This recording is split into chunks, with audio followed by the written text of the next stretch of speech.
E aí, eu queria compartilhar com vocês o tema do multiletramento engajado. E aí eu vou passar os slides e vou explicando um pouquinho sobre isso.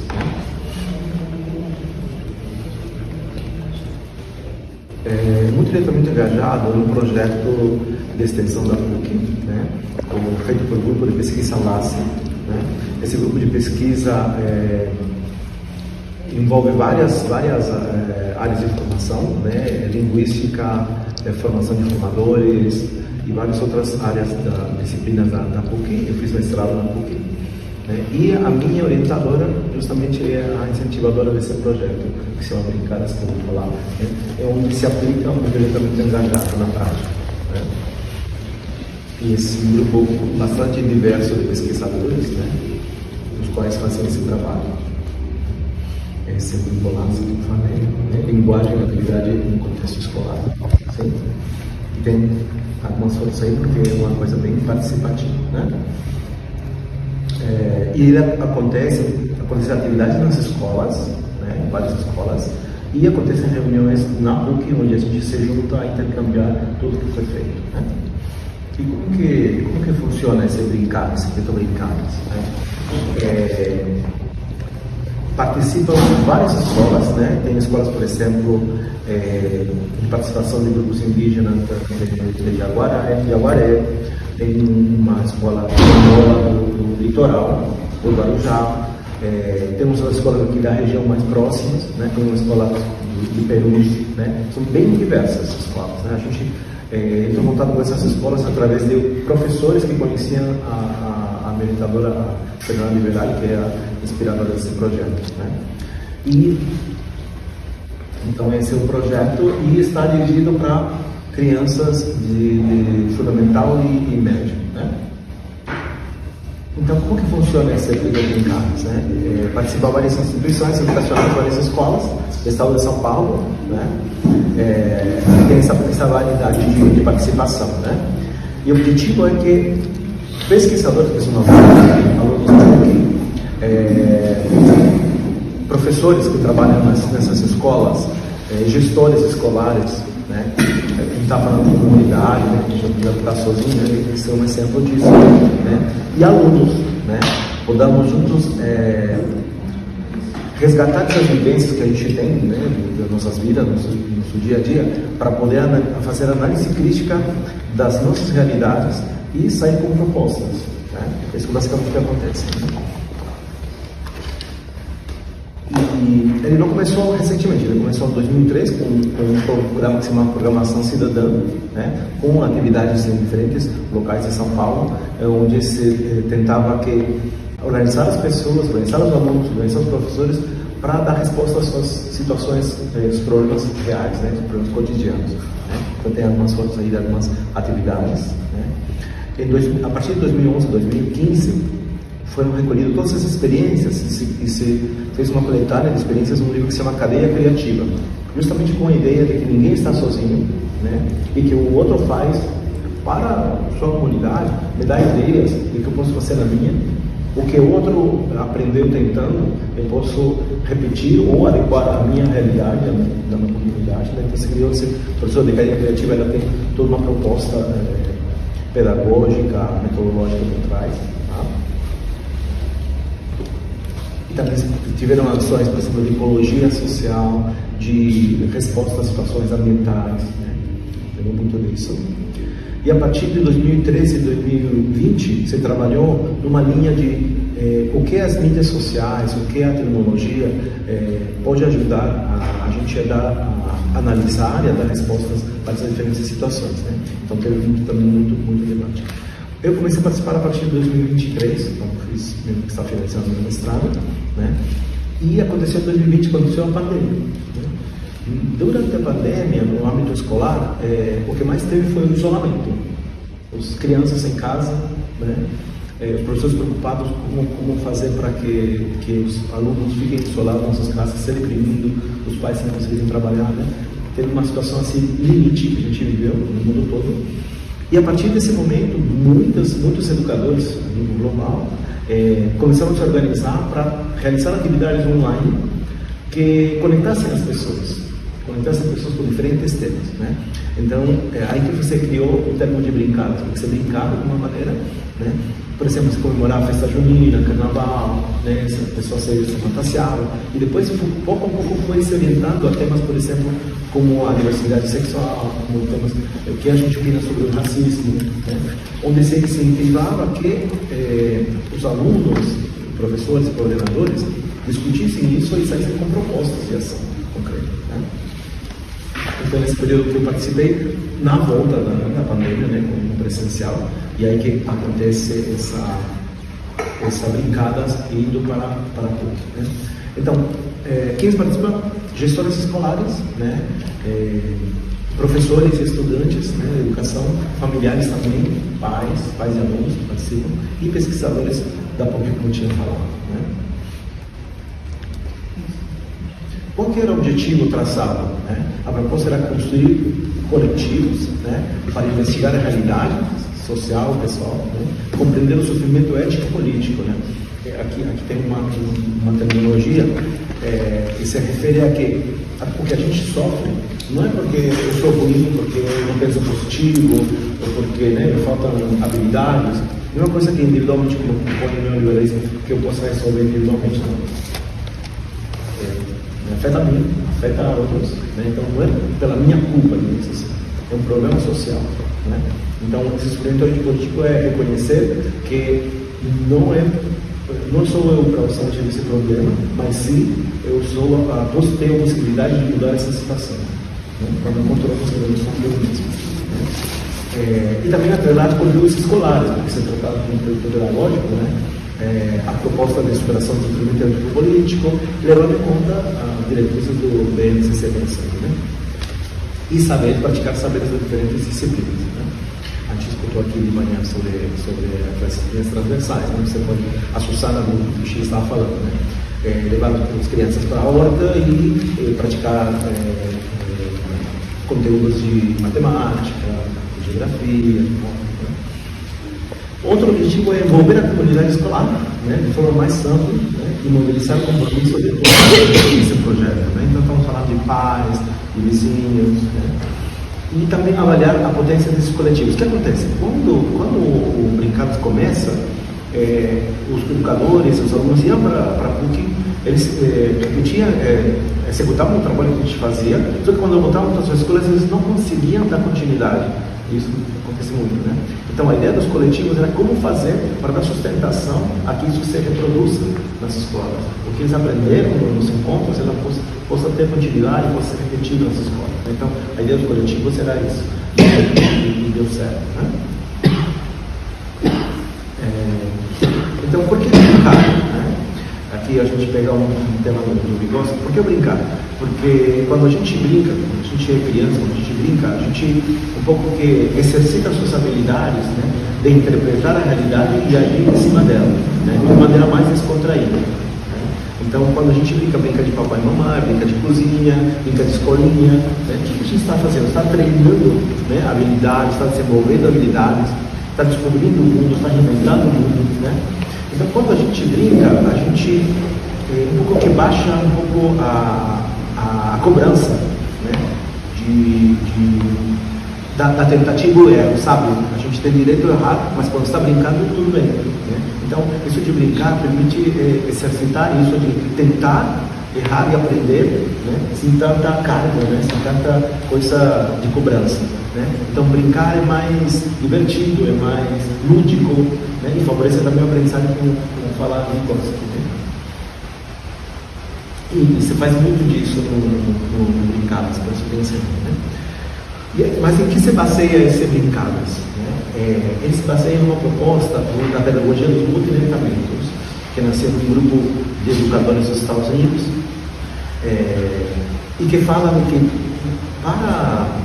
para ensinar os alunos, né, a gente tem que atender à necessidade de explorar e aprender do mundo nas suas diversas formas que eles se apresentam, né? Os alunos aprendem de dancinha de TikTok, eles são afetados por isso, né? São estimulados por isso, né? Eles veem fotografias, eles assistem filmes, Então, o mundo de aprendizagem não é só leitura e escrita, né? Tem mais coisas que concorrem contra isso, né? Aí está a dificuldade de levar o aluno a ler um livro e se entusiasmar com isso, né? Então, como enfrentar esse mar de estímulos para as crianças e os jovens, só sentando ele quietinho com um livro, né? Então, tem formas de letramento, que seria ler o mundo através de um poema, ler o mundo através de uma música, ler o mundo através também da escrita, de um texto, de um livro, mas também outras, né? E esse letramento também teria que considerar 3 coisas, basicamente: a diversidade cultural do mundo. De repente, na época que a gente nasceu, que eu nasci há 50 anos atrás, era um pouco difícil, porque o mundo era um pouco isolado, né? Mas agora não. O que acontece no norte do mundo agora é que 5 minutos já está sabendo do outro lado. Então, essa possibilidade de conhecer outras culturas, ver outras culturas, impacta também como a gente ensina, como a gente aprende, né? Então, essa pedagogia multilateral que considera essa diversidade cultural. Mas porque agora a facilidade de viajar, de conhecer outras culturas, ou da migração, então você não consegue, de manhã a gente estava falando, né?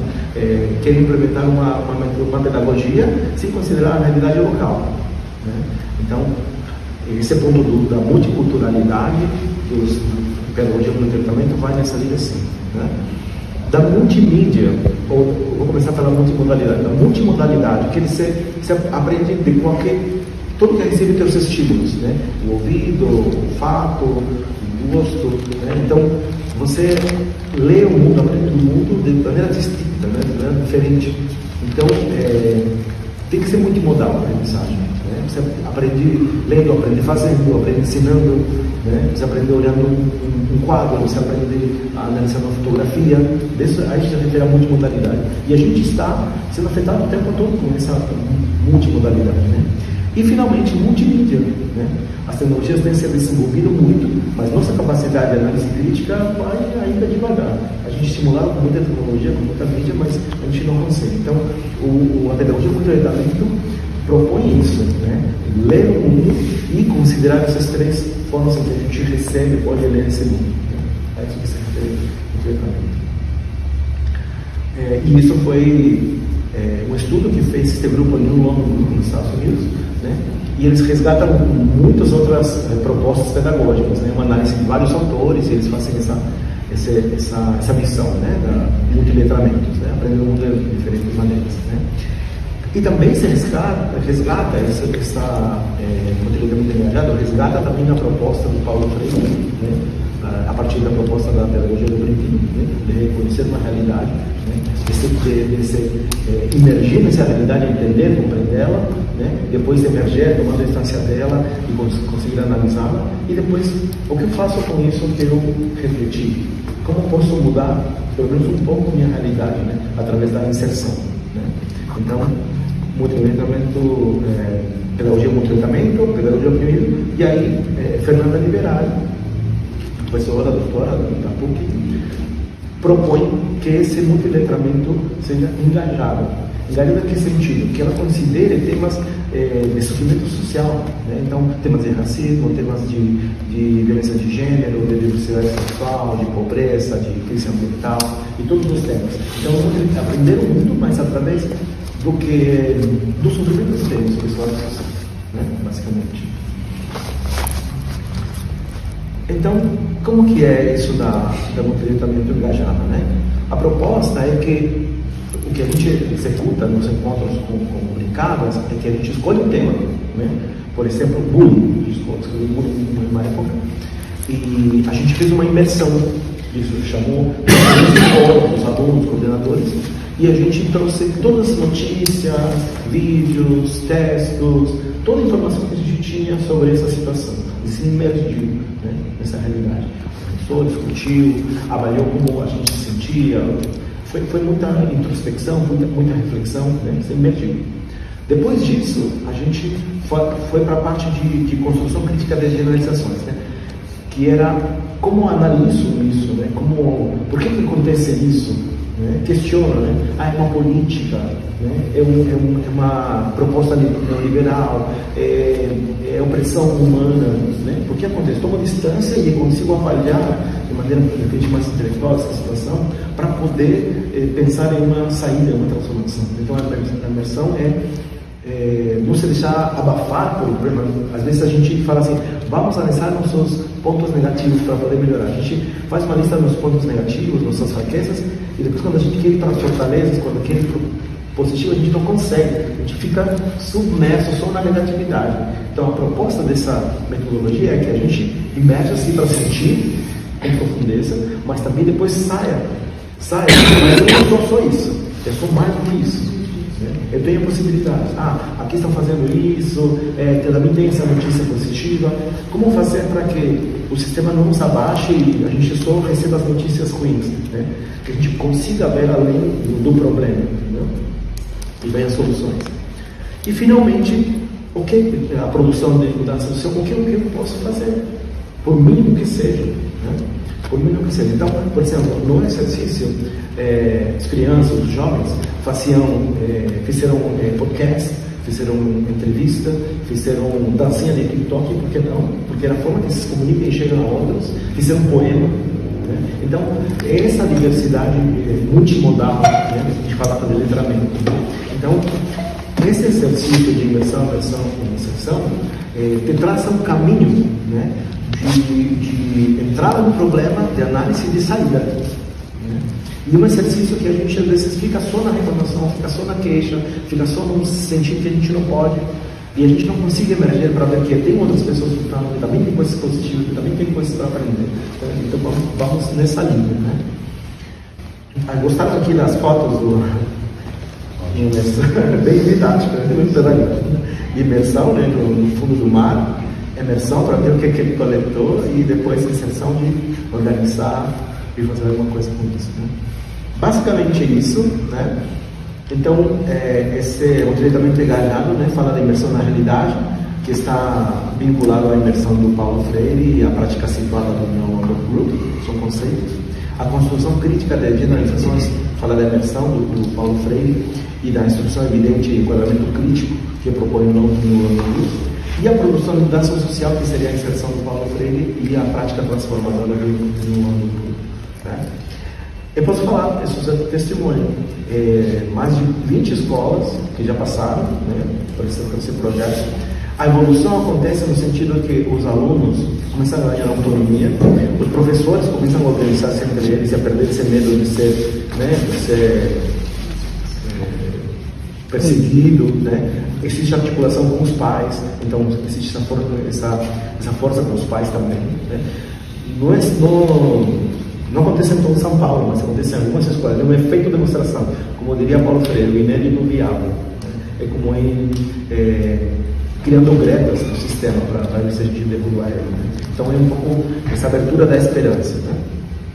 E quando a gente começou a conversar sobre esse grupo de educação, essa frente de educação no centro de estudos, eu falei, será que isso tem a ver com a proposta humanista? E eu fiz uma vinculação. Eu gosto muito do comunicação não violenta de Rosenberg, que fala, né, de um primeiro momento fazer uma observação, né, uma análise do sentimento tanto meu como dos outros, né, uma análise das necessidades que necessitamos, né, para sair dessa situação, e depois um pedido, que é quando se trata de conexão, ou uma ação. Né? E no movimento humanista a gente tem, né, uma proposta de conectar, a gente falou de coerência de manhã, né, de conectar o que a gente sente com o que a gente pensa e com o que a gente faz. Né? Eu cheguei agora a falar de congruência. Né? Então existe essa proposta de sentir uma unidade interna quando a gente conecta sua ação, né, com o que pensa e sente.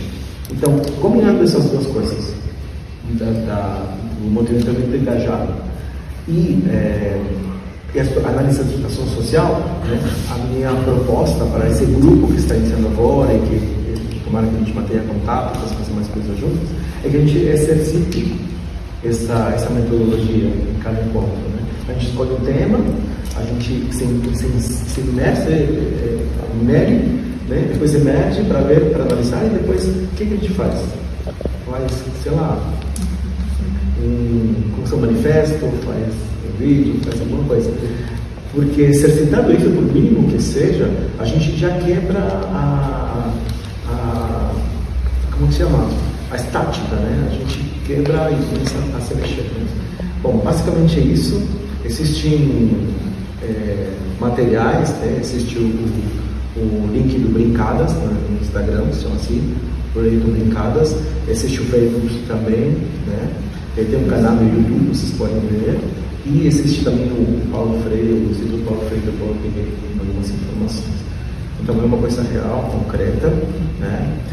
E posso falar, eu também participei como pesquisador, não somente a gente transforma o aluno, não somente transforma os coordenadores, os professores, eu me sinto transformado quando eu vejo que alguma coisa acontece, alguma coisa pode ser possível de ser feita. Né?